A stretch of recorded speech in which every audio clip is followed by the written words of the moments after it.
Video में मैं एक बालक की कहानी सुनाने वाला हूँ। तो उस बालक का नाम अढ़ैया है। तो ये वीडियो आप ध्यान से सुनिएगा और देखेगा। मैं तो राम ही राम पुकारूं, राम नहीं मेरी सुध लेनी, मैं कब से राह निहारूं। राम जय जय राम, श्री राम जय जय राम, मैं राम ही राम पुकारूं। अरे अरे अरे अरे बालक, अरे तुम कौन हो और तुम्हारे माता पिता कौन है और तुम यहाँ क्या कर रहे हो? हाँ, मेरे माता पिता नहीं है, मैं गंगा के किनारे ही रहता हूँ। अरे अरे अरे, बड़ा दुख हुआ जानकर। पर बालक, अगर तुम अकेले ही हो तो फिर मेरे साथ आश्रम चलना। मैं आश्रम में अकेला रहता हूँ, तेरे साथ रहते हुए मुझे आनंद होगा। मैं आपके आश्रम तो चलूं, पर मुझे संदेह है कि आप मुझे कुछ ही दिनों में आश्रम से भगा दोगे। पहले मेरे देह पर एक दृष्टि तो डालिए बाबा जी। मतलब क्या कहना चाहता है तू? और तेरा नाम क्या है? मेरा नाम अढ़ैया है। अढ़ैया? ऐसा नाम तो इस प्रदेश में कहीं सुना ही नहीं देता। अरे नाम का किसी प्रदेश से क्या संबंध? इस आयु में भी मैं 2.5 किलो की बाटी अकेला भक्षण कर जाता हूँ और उसके साथ साग, भाजी, दाल, चावल, मिठाई ये सब अलग से खाता हूँ। इसी कारण लोग मुझे अढ़ैया कहते हैं। अरे बच्चा, आटा, दाल, फल और सब्जियों से भरे सभी पात्र सहेज कर रखे हुए हैं। तुझे जितना खाना हो उतना खाना। और तेरा ये अढ़ैया नाम भी मुझे बहुत लुभावना लगा। चल अब मेरे साथ आश्रम चल।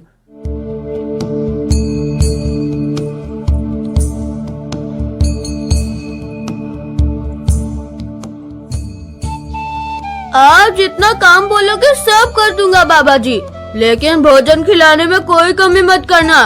2.5 किलो की बाटी तो चाहिए ही मुझे। फिर ज्यादा भूख हुई तो कुछ कह नहीं सकता। आप इंतजाम कर देना जल्दी से। अरे भाई, तू जितना खाना हो उतना खाना।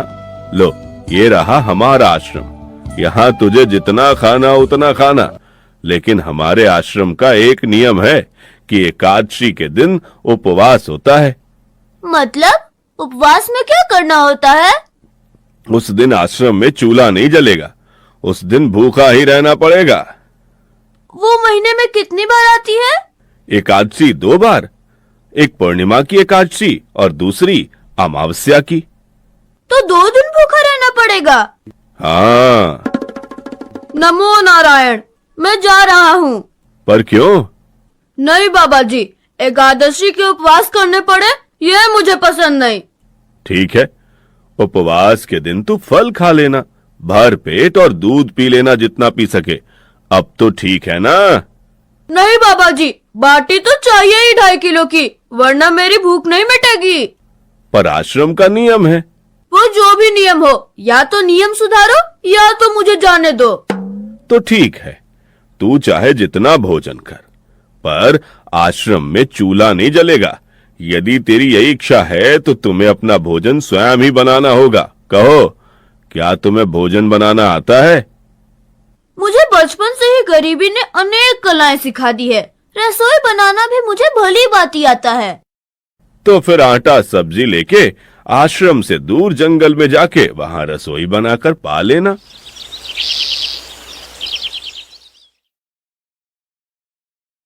वैसे तू एकादशी करता तो मुझे आनंद होता, लेकिन तू समझता नहीं है। पर ठीक है, आश्रम में रसोई मत बनाना, एकादशी कल ही है। हाँ बाबा जी, आप मुझे रसोई का सामान दे देना, मैं बाहर जाकर खाऊंगा। आप यहाँ एकादशी करना।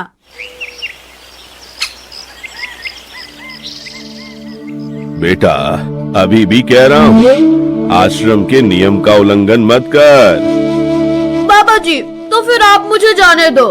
तो एकादशी के दिन ये सब कर रहा है, उसमें मैं मना नहीं करता। तू बस एक छोटा सा काम जरूर कर देना। ठाकुर जी को भोग लगाकर ही कुछ खाना। ठाकुर जी मतलब? अब ये कौन है? अरे उदंड बालक, ठाकुर जी मतलब ईश्वर। क्या? भोग लगाने पर और भी लोग आएंगे, तो फिर तो मुझे और सामान दे देना, अन्यथा मैं तो भूखा ही रह जाऊंगा। तू मूर्ख, तुझे कैसे समझाऊं? भगवान नहीं आते, सिर्फ तुझे भावना करनी है। कैसी भावना? जब रसोई तैयार हो, थाली के सामने बैठकर दोनों हाथ जोड़कर ठाकुर जी को खाना खाने बुलाना। मेहरबानी करके इतना नियम पालन करना, ठीक है? ये लड़का ठीक है, लेकिन एकादशी की होती तो कितना अच्छा होता।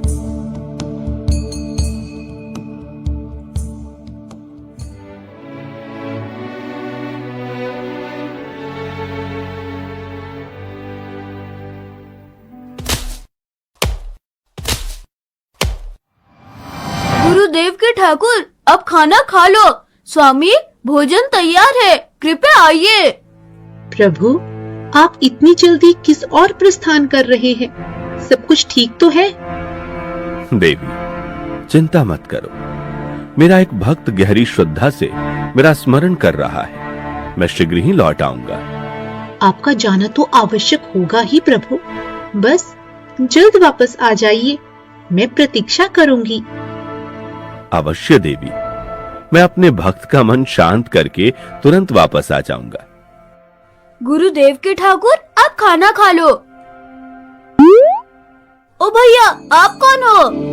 मैं ही तुम्हारे गुरुदेव का ठाकुर हूँ। तुमने मुझे इतने प्रेम से बुलाया कि मुझे आना ही पड़ा। गुरुजी के ठाकुर? बाबा जी तो कहते थे ठाकुर जी नहीं आते, और आप तो मेरे थोड़े से बुलाने पर ही चले आए। बाबा जी ने मुझे ठगा है, और आपने भी। अरे ठाकुर, कुछ तो मर्यादा रखी होती। तुरंत दूसरे की बनाई रसोई पर टपक पड़े। अब लो, खा लो।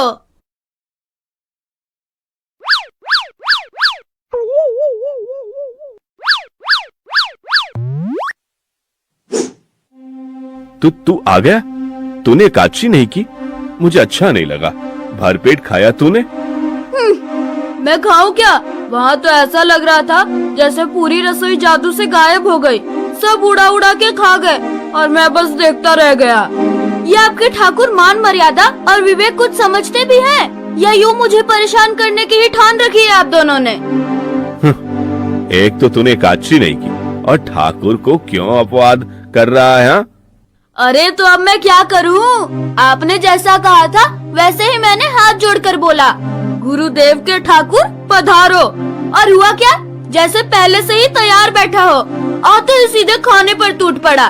मैं अपनी बात पूरी भी नहीं कर पाया, और उधर तो सब चट साफ, पूरा का पूरा भूखा निकला। भगवान थोड़े तेरे पास आएंगे।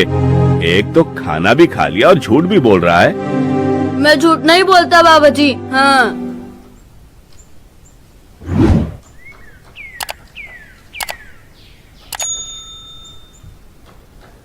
कल एकादशी है। हाँ बाबा जी, मैंने कैलेंडर देख लिया है।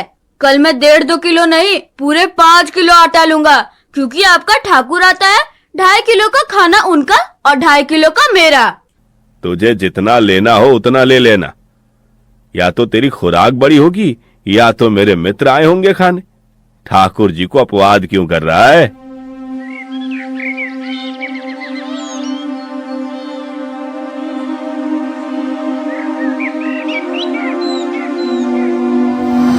गुरुदेव के ठाकुर, अब खाना खा लो। अकेले अकेले कहाँ जा रहे हो स्वामी? मेरा एक भक्त मुझे भोजन के लिए बुला रहा है। तो फिर मुझे भी साथ ले चलें। पर जानकी, वहाँ पर 2 लोगों के लिए भोजन की व्यवस्था नहीं है। कोई बात नहीं, जितना भी होगा हम आधा आधा बांट लेंगे। ठीक है, चलो। पर वो लड़का कुछ भी बोले उसकी तरफ ध्यान मत देना। गुरुदेव के ठाकुर, अब खाना खा लो। ठाकुर, ये बहन कौन है? ये बालक मुझे बहन कह रहा है। जानकी, तुम शांत हो जाओ और भोजन ग्रहण करो। ठाकुर, ये है कौन? ये मेरी पत्नी है। ओह, तो आप शादीशुदा हैं। घर में तो खाना था ही नहीं और आप चले आए। अरे आने से पहले बता तो देते ना, जरा सी अकल है कि नहीं? एकादशी की ऐसी की तैसी।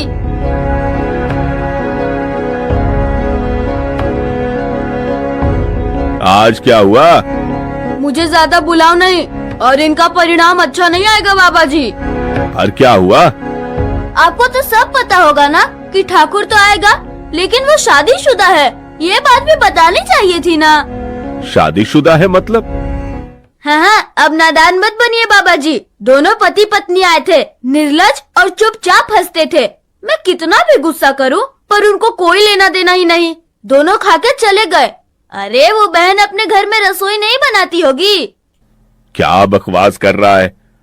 तुझे कुछ हो गया है क्या? ठाकुर तेरे पास थोड़ी ना आएंगे।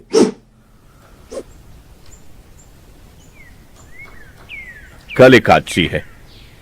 हाँ, मैंने कैलेंडर पहले ही देख लिया है। आज मैं 5 किलो आटा नहीं लूंगा, 7.5 किलो आटा लूंगा। 2 लोग वो और एक मैं। तुझे जितना ले जाना है उतना राशन ले जाना। मैं कब मना कर रहा हूँ, पर तू झूठा नाटक मत करा कर। नाटक नहीं कर रहा गुरुजी, मैं झूठ नहीं बोलता हूँ। आप ही खेल खेलते हो। 2 एकादशी से भूखा मार डाला मुझे।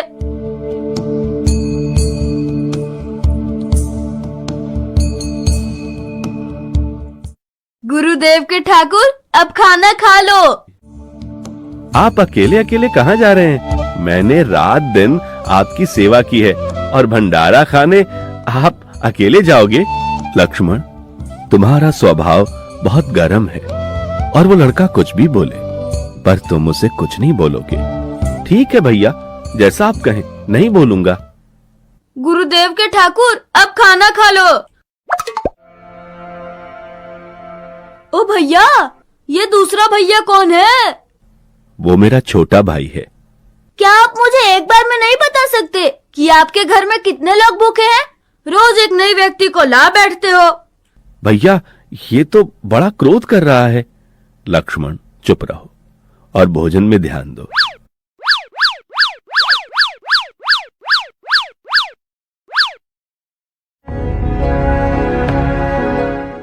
आज तो ठीक से खाना खाया ना? मुझे गुस्सा मत दिलाओ बाबा जी। पता नहीं इस बच्चे की क्या समस्या है। कल एकादशी है। हाँ बाबा जी, मैंने कैलेंडर में देख लिया है। आज मैं 10 किलो आटा लूंगा। 10 नहीं, 20 किलो राशन ले जा। लेकिन तू झूठ बोल के ठाकुर का अपमान मत कर। आप मेरी बात कभी नहीं मानोगे। मैं झूठ नहीं बोलता। गुरुदेव के ठाकुर, अब खाना खा लो। आज मैं भी आपके साथ जाऊंगा प्रभु। चलो हनुमान, वहां कुछ बोलना नहीं, चुपचाप भोजन पा लेना। गुरुदेव के ठाकुर, खाना खा लो।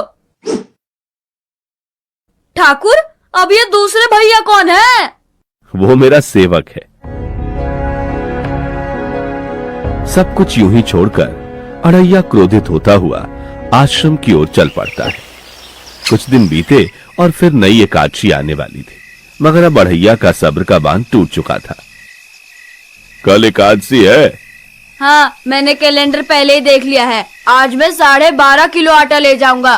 कुछ भी हो जाए, आज उन लोगों को छोड़ूंगा नहीं। मन में ऐसा विचार करते हुए अड़ैया रसोई बनाने जंगल की ओर निकल पड़ता है। गुरुदेव के ठाकुर, अब खाना खा लो। अरे यार, आज तो तूने कुछ बनाया ही नहीं। अब ऐसा ही होगा। आपके भैया को बोलो लकड़ियाँ काट के लाए और इस पवन पुत्र को बोलो आग जलाए। आपकी पत्नी को बोलो रसोई बनाए और आप उन्हें मदद करो। और भोजन तैयार हो तब मेरी थाली अलग करके फिर अपना पाना। मैं वहाँ बैठा हूँ। अरे, तेरी बनाई हुई रसोई तो हम पिछली 4 एकादशी से पा रहे हैं, लेकिन आज हम तुझे खिलाएंगे। हनुमान, तुम लक्ष्मण को साथ ले जाकर लकड़ियां काट लाओ।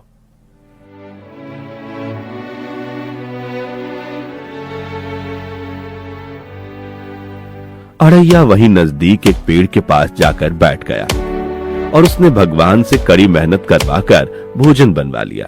अब जब भोजन बनकर तैयार हुआ तो ठाकुर जी बोले, अड़ैया, अब आ जाओ। पहले मेरी थाली अलग कर दो। अरे यार, तुझे जितना खाना हो उतना खाना, लेकिन पहले हम ठाकुर जी को भोग लगा देते हैं। पर ठाकुर को भोग लगाना कहाँ बाकी रह गया? आप ही तो हर एकादशी के दिन आते हो। अड़ैया, जैसे तेरे गुरु का ठाकुर मैं हूं, वैसे मेरा भी कोई ठाकुर है। तो अब वो भी आएगा? अरे अड़ैया, कोई नहीं आएगा, पर हमारा भी नियम तो होगा ना, तो जल्दी करो। हे अखिल ब्रह्मांड के ठाकुर, आप पधारो। स्वामी, बस एक और दाव और मैं जीत जाऊंगी। स्वामी, ये बिना मौसम की गुजरती हुई बारिश हमें क्या संकेत देती है? मेरे राम भंडारा कर रहे हैं। ये बारिश हमें बुलावे का संकेत दे रही है। अगर राम जी भंडारा कर रही है तो वहां तो व्यवस्था होगी ही। स्वामी, हम सब आएंगे। हाँ पार्वती, जाओ, कृतिमुख मेरे सभी गणों को बुलावा भेजो। जो नहीं आएगा उसे मैं अपना नहीं मानूंगा। उनमें से एक दैत्य जाकर पूरे ब्रह्मांड में बुलावे की घोषणा करता है। कुछ ही देर में पूरी शिव मंडली वहां जाने को इकट्ठा हो जाती है। कुछ ही पलों में पूरी शिव मंडली अड़ैया की रसोई के पास पहुंच जाती है। इतना देखकर अड़ैया क्रोध से भर जाता है और मन में सोचता है, सबने मुझसे छल किया। क्या गुरुजी, क्या ठाकुर जी, और अब ये ठाकुर के भी ठाकुर जी। हे अखिल ब्रह्मांड के स्वामी, आज मुझ तुक्ष को अपने चरणों में स्थान दो। इतना देखकर अड़ैया मन में सोचता है, ये ठाकुर तो खुद ही इनके चरणों का दास है। उफ, मेरा सब किया व्यर्थ गया। असली ठाकुर तो ये लगते हैं। अच्छा होता कि पहले ही मैंने इनको भोजन पर बुलाया होता, तो बीच में ये भुक्खड़ ठाकुर से तो बच जाता। आइए प्रभु, पलंग पे बैठिए।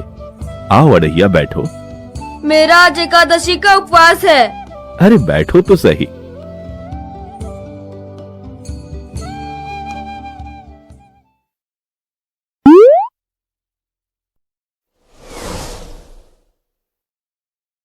ठाकुर, आपने अपने लोगों की पूरी थाली भर दी और मुझे सुपारी के दाने बराबर एक टुकड़ा दिया। आज मेरी एकादशी है, आप खाओ। अरे अड़ैया, तू चख तो सही। तेरी बनाई रसोई तो हम बेटा रोज चखते हैं, आज तू इतना तो चख ले। अरे ये क्या हो रहा है मुझे? बचाओ बचाओ, बाबा जी बचाओ बचाओ। करो। मैं अभी आया। उससे पहले ठाकुर आप और ठाकुर के ठाकुर, आप यहाँ से कहीं गए तो आपको राम दुहाई है। मैं अभी आया। अब अड़ैया लपकते हुए अपने गुरुजी के पास जाता है। बाबा जी, कितने सालों से ठाकुर मंदिर में विराजे हैं? 100 साल से। कभी ठाकुर ने रूबरू आकर भोजन पाया है? नहीं नहीं, तुझे मैं पहले कितनी बार बता चुका हूँ कि ठाकुर जी खुद नहीं आते। तो आओ और देखो, ठाकुर भी खा रहे हैं और ठाकुर के ठाकुर भी खा रहे हैं। मुझे तंग करना कब छोड़ेगा? 5 एकादशी से तू व्रत खंडित कर रहा है और अब मुझे बेकार आए कि ठाकुर जी आए हैं। बाबा जी, मेरी बात का बस एक बार विश्वास कीजिए, मैं झूठ नहीं बोलता। आप मौका ना चुके बाबा जी, आओ और देखो।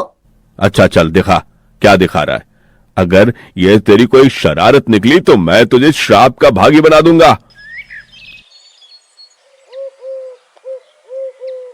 साधु ने जब स्वयं साक्षात अपने ठाकुर जी को देखा तो स्तब्ध रह गया। तू महान है, तू महान है रे अड़ैया, तू महान है। वास्तव में मुझे मेरे राम के पैर पड़ना चाहिए, लेकिन फिर भी मैं तेरे पैर पड़ता हूं, क्योंकि तेरी इस क्रांति की वजह से मैंने अपने ठाकुर को पाया। तूने मेरे हरि को प्राप्त किया। तू महान है अड़ैया, महान है।